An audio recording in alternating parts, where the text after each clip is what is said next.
So I wanted to do something a little bit different today. So I've got my mold. It's nicely level, and I've got 3 different color mica powders, a pale pink, a rose red, and a purple.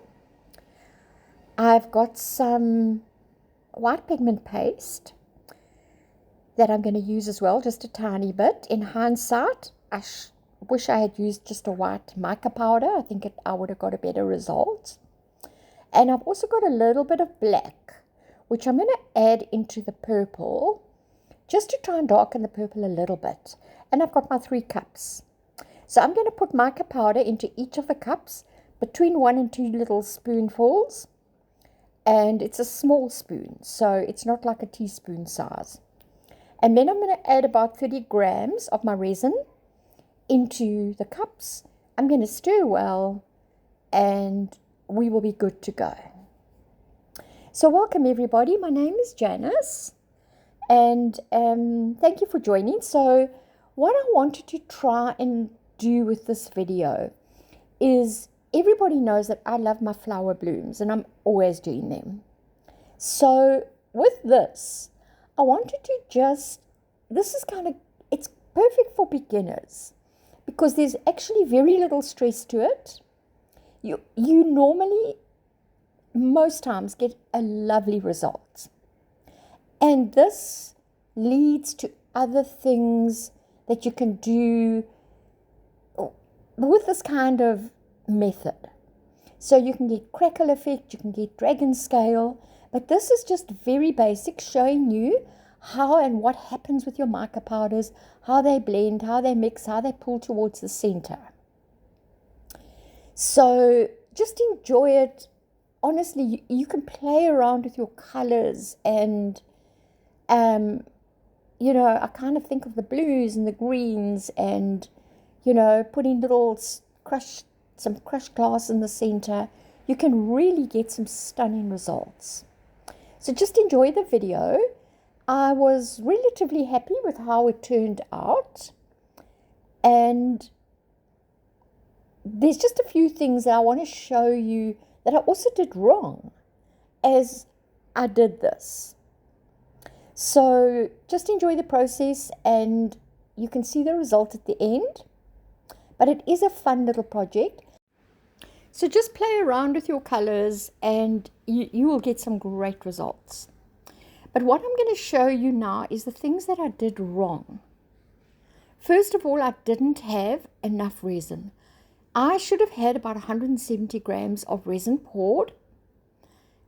The second thing I did wrong, I did not pour evenly. And you will see what I mean by that. So what I started off with was, I just did a plain layer of resin around the edge of my mold. Now I've still got resin that's going to be left in the cup. But right at the end, I'm going to need resin to push back my colors, and I didn't have enough.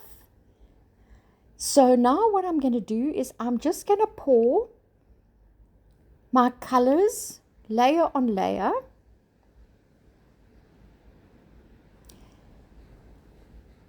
Now you will see on the left hand side,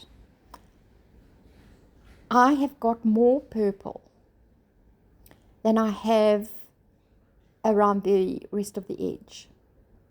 Now that is going to not give me a perfectly centered end result. And you'll see what I mean. You can already see that it's starting to flow more than the right hand side. So I'm just taking my other colors now. So some people like to use a piping bag, and they kind of feel like they have a more steady approach, or a paper cup that you can kind of fold so you get a nice thin little spout. I'm using plastic here, so I can't kind of squish it in, if you know what I mean. But you can see the one side is flowing a lot more than the other, and it's because I have got more on that side. Now I'm just taking my white, and I'm just pouring it randomly over the top. Now, instead of this, I would have had a much nicer result if I'd used a mica powder. And then I just finished up with my pink layer, but you can see how the one side has definitely got more. I've poured more on that left-hand side. And so it's not going to end up being centered. Now, you should be able to use both sides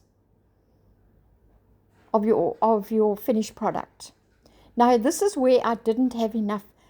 I'm pouring the last of my clear into the center because this is supposed to push back.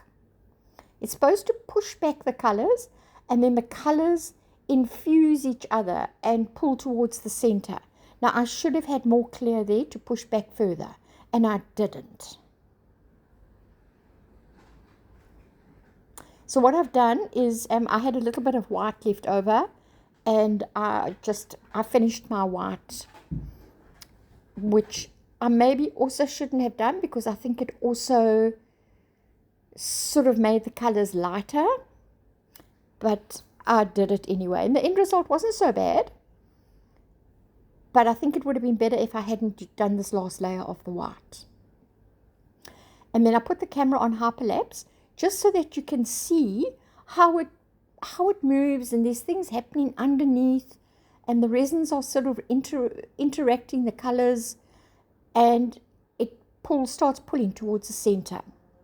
There were quite a few bubbles, so I just very quickly went over. I moved my little heat gun very quickly just to try and pop some of the bubbles. And I just let the resin now do its thing, and you can see how it starts pulling towards the center. But my one side is still uneven. So like I said before, I should have been able to use both sides of this coaster. But you'll see when I demold it how the back looks. So fortunately, I could still use the front, and I'll just back this piece with a plain color. But that's the result. Now, if I had had more clear in the middle, that outside edge would have pulled further towards the center, and I think it would have looked beautiful. Now, when I turn it over, you'll see the importance of pouring evenly. Can you see how the one side hasn't totally set? It just hasn't centered properly. But that's the end of that. That was the result. Just have fun, experiment, play, get to know your resin, get to know your colors, how things all work, and yeah, just have fun. But thank you for watching. So that was, the basics, but also the mistakes that I made. So thank you for watching, and I will see you on the next video.